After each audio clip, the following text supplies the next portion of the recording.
If you're already into audio or you're just getting started, you may have heard how big of a difference amps can make. But does it really unlock a world of music you're missing out on? Well, not exactly. In fact, you might not even need one.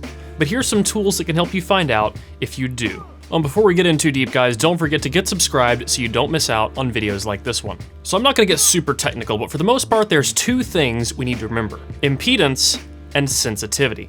Now, generally, the higher impedance a headphone has, the more voltage it needs. And the lower sensitivity a headphone has, the more current it needs. And while in many cases you might be able to actually make your headphones loud enough, they may not actually be properly driven, and as a result won't perform as well as they can. I'm gonna pull out my notes for this part because there's a lot of numbers.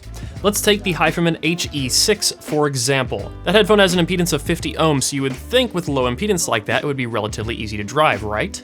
Wrong, HE6 is actually notoriously hard to drive, with a sensitivity of 83.5 decibels. HEADPHONE actually recommends to pair these headphones with an amp that pushes 5 watts per channel at 50 ohms. That's a lot of power. Let's look at another example in the Sennheiser HD650.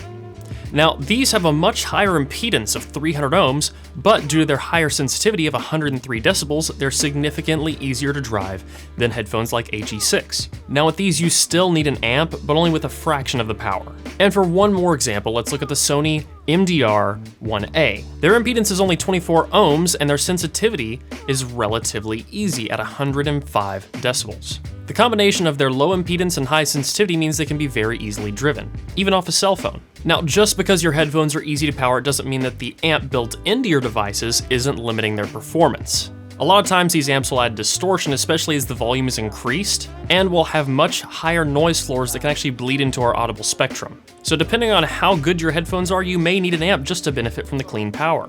And the same actually goes for DACs, but we'll get into those another day. So hopefully you can use some of this information to help decide whether or not you need a headphone amp.